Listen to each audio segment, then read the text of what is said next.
रूस का ब्रह्मास्त्र बता रहा है कि यूक्रेन से जंग अभी और लंबी चलने वाली है। पिछले हफ्ते यूक्रेनी ड्रोन्स ने जिस तरह मॉस्को में तबाही मचाई, जंग के मैदान में रूसी सैनिकों को खदेड़ खदेड़ कर मारा, उसका जवाब रूस की सेना ने तैयार कर लिया है। पेंटासिर SMD नाम का ये एयर डिफेंस सिस्टम अब युद्ध के मोर्चे पर तैनात होगा, तो ड्रोन से लेकर बैलिस्टिक मिसाइल तक इसकी रेंज को पार नहीं कर पाएगी। ये सब कुछ हवा में ही ध्वस्त कर देगा। कैसे, समझिए इस रिपोर्ट से। रूस यूक्रेन की जंग में मिसाइलों से भी घातक साबित हुए हैं ड्रोन, खासतौर से यूक्रेन को सप्लाई किए गए यूरोपियन ड्रोन, जिन्होंने इसी हफ्ते मॉस्को में भयंकर तबाही मचाई थी। 16 अगस्त की रात को यूक्रेन ने जिस तरह मॉस्को पर 1000 से ज्यादा ड्रोन से हमले किए, उससे मॉस्को का पूरा एयर डिफेंस सिस्टम चरमरा गया। लेकिन अब रूस ने बनाया यूक्रेनी ड्रोन्स का काल ब्रह्मास्त्र की तरह है। रूस का पेंटासिर SMD।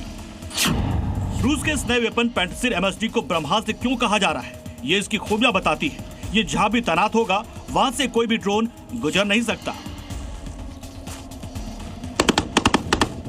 पेंटासिर को खासतौर पर बड़े पैमाने पर होने वाले हवाई हमलों से निपटने के लिए तैयार किया गया है। इसकी सबसे अहम खासियतों में से एक है ड्रोन के झुंड, यानी बड़ी गिनती में एक साथ आने वाले यूएस से मुकाबला करने की क्षमता। पेंटासिर को मुख्य रूप से कम दूरी के हवाई खतरों से सुरक्षा के लिए बनाया गया है। रूस के मुताबिक इसका इस्तेमाल ड्रोन, क्रूज मिसाइल और बैलिस्टिक मिसाइल जैसे खतरों को रोकने के लिए किया जा सकता है। नए सिस्टम को अलग अलग तरह के हवाई हमलों के हिसाब से कॉन्फ़िगर किया जा सकता है। इसके लॉन्च रैक में मिशन के अनुसार अलग अलग इंटरसेप्टर लगाए जा सकते हैं और सिस्टम में कुल 48 राउंड तक रखे जा सकते हैं।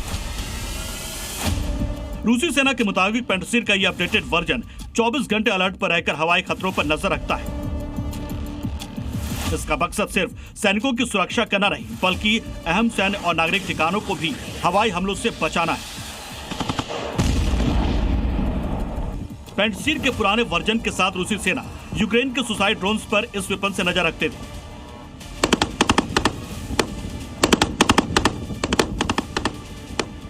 ये सुसाइड ड्रोन को निशाना साधने वाला खास मशीन था, जिस पर क्लाशनिकोव का मशीन गन लगा हुआ है।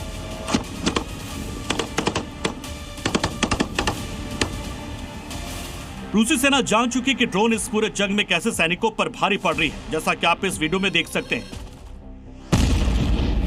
इस वीडियो में साफ दिख रहा है कि ड्रोन किस तरह युद्ध में इंसानों पर भारी पड़ रहा है। रूस के सैनिकों के पीछे पड़े इस यूक्रेनी ड्रोन को देखिए। रूसी सैनिक जब फायरिंग कर रहे हैं, लेकिन ड्रोन की दनादन फायरिंग का कोई जवाब नहीं। आखिर में इस गुफा में छिपने की कोशिश करते सभी रूसी सैनिकों को यूक्रेन का ये ड्रोन मार गिराता है। यूक्रेनी सैनिक सिर्फ ड्रोन के सटीक अटैक ही नहीं कर रहे, बल्कि रूसी ड्रोन को निशाना भी बखूबी साध रहे हैं। इस वीडियो में एक यूक्रेनी सैनिक ड्रोन पर निशाना साध रहा है। उसके पास जर्मन MG3 मशीन गन है, जिससे वो रूसी ड्रोन को हवा में ही उड़ा देता है।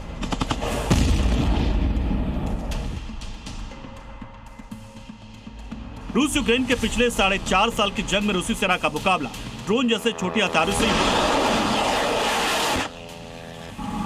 जैसा कि हमने पहले बताया, 16 अगस्त की रात जिस तरह यूक्रेन ने मॉस्को पर हमला बोला, वो अब तक का सबसे बड़ा ड्रोन अटैक था।